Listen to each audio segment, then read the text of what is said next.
Hey, happy Thursday morning, everyone. Welcome back to Morning Musings. My name is Don K. Preston. I am the president of Preterist Research Institute of Ardmore, Oklahoma.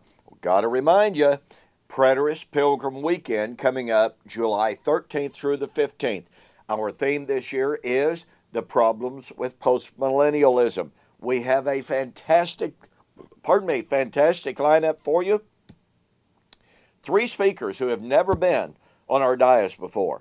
And our themes are everything from the unity of the Olivet Discourse and how it impacts postmillennialism, the new creation, to the defeat of Satan, to the redemption of creation, and the millennium. Now, folks, these are all topics that are incredibly important in any study of eschatology, much less postmillennialism. So, you just really need to be here. We've got registrations coming in, and if you cannot come, all right, the Preterist Pilgrim Weekend will be live streamed. It will be free if you cannot afford it. If you can give us a gift, a contribution to help defray our costs this year, that would be appreciated, but it will be free for those certainly who wish to take advantage of that. All right. Well, we've been examining Paul's language of putting off the old, putting on the new.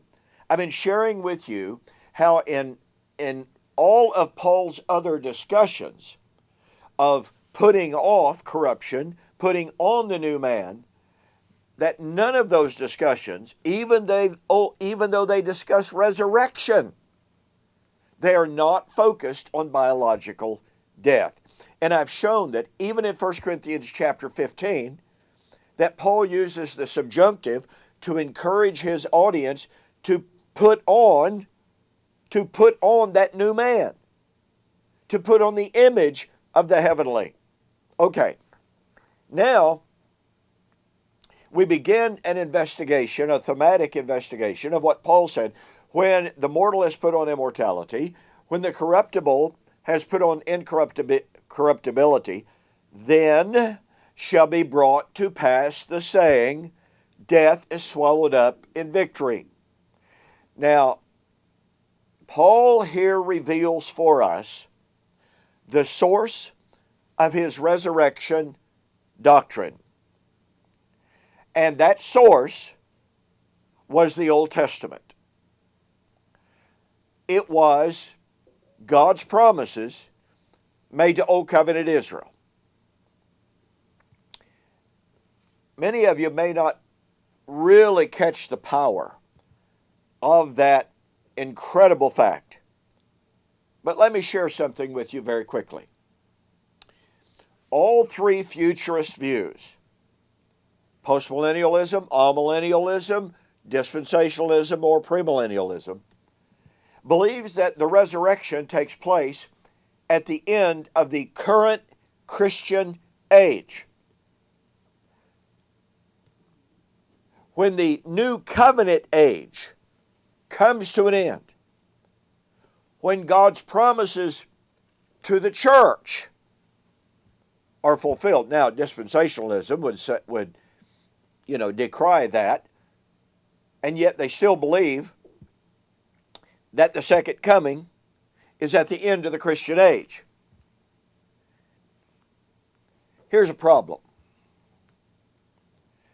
God's Old Covenant promises made to Old Covenant Israel, inclusive of the resurrection doctrine,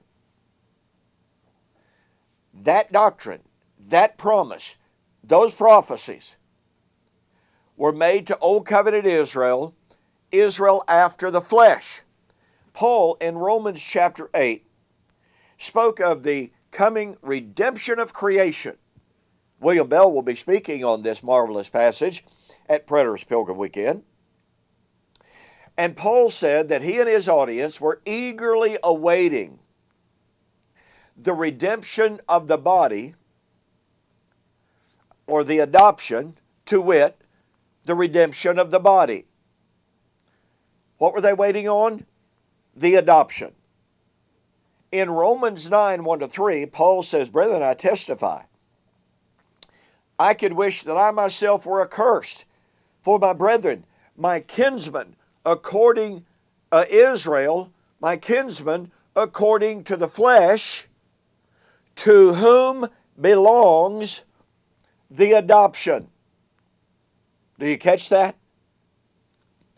Paul said the adoption, which is the resurrection, which is the redemption of the body, that promise belonged to Israel after the flesh.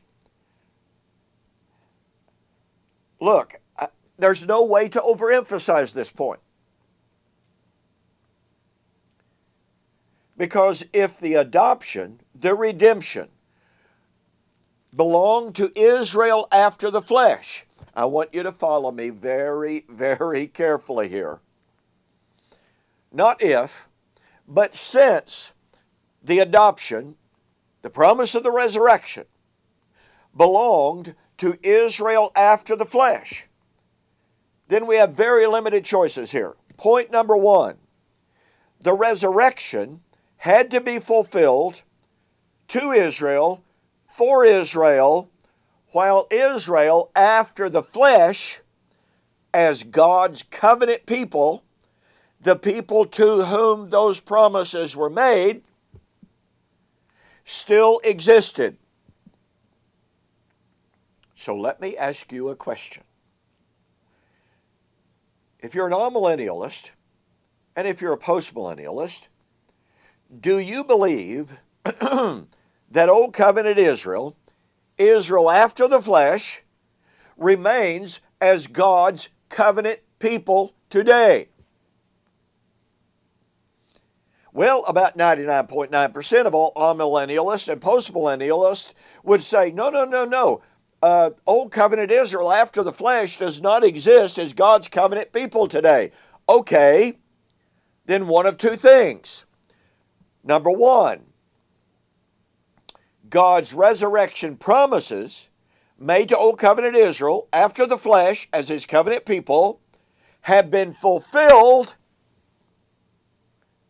Or, number two, God's Old Covenant promises made to Old Covenant Israel after the flesh as God's covenant people failed.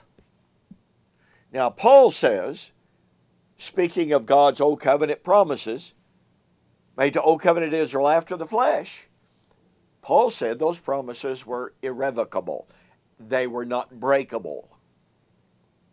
So if God's Old Covenant promises made to Old Covenant Israel after the flesh were unbreakable and irrevocable, if they were not going to be ripped away from Israel and given to the church instead, i.e. replacement theology, which I refute in this brand new book, if God was not going to revoke those promises to Israel and give them to the church instead, and Paul said that's not possible, then that means that God's Old Covenant promises made to Old Covenant Israel after the flesh, the promise of the resurrection of 1 Corinthians 15, had to be fulfilled while Old Covenant Israel after the flesh, as God's covenant people, it still existed. And let me say this unequivocally, with no animosity whatsoever, it's just simply a biblical fact. Israel after the flesh, as God's covenant people, does not exist today. So let me reiterate. The promise of the resurrection of 1 Corinthians 15 was an Old Covenant promise made to Old Covenant Israel after the flesh, as God's covenant people. That promise of the resurrection, therefore, had to be fulfilled while Old Covenant Israel after the flesh, as God's covenant people, existed. Since it is true that Israel after the flesh, God's Old Covenant people, does not exist today, then 1 Corinthians 15 is fulfilled, or God's promises, God's irrevocable, unbreakable promise to Israel after the flesh, as God's covenant people. Those promises failed, or they were fulfilled. But you see, our God is a promise-keeping God. He did not fail Israel. He did not break his promises to Israel. He did not postpone his promises to Israel. He did not take them away from Israel. He fulfilled his promises. Folks, let me urge you again, get a copy of my brand new book, One Root, One Kingdom, All Nations. This book demonstrates beyond a shadow of a doubt that God's Old Covenant promises made to Old Covenant Israel, Israel after the flesh, as God's covenant people, all of those promises stand fulfilled. He did not take those promises away from Israel. He did not replace Israel, setting them aside as a failure. He fulfilled all of his promises. And that means 1 Corinthians 15 is fulfilled. Hey, regular price on this book, $21.95 plus $4.95 shipping.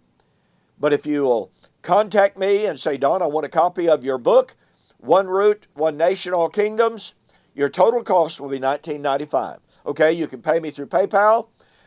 Go to jdon@cableone.net. But get yourself a copy of this book and be absolutely amazed, stand in awe of our promise-keeping God. Listen, thank you so very much for joining me for this morning musings. I will not be with you next week. The doctors want my wife at the hospital today, as a matter of fact, for her surgery, which will take place early next week. A lot of preparation to do. Please keep that in your prayers. Daniel Rogers will be once again filling in for me. I know that he will do another great job. I know that you will look forward to that. In the meantime, Lord willing, I'll see you on the flip side.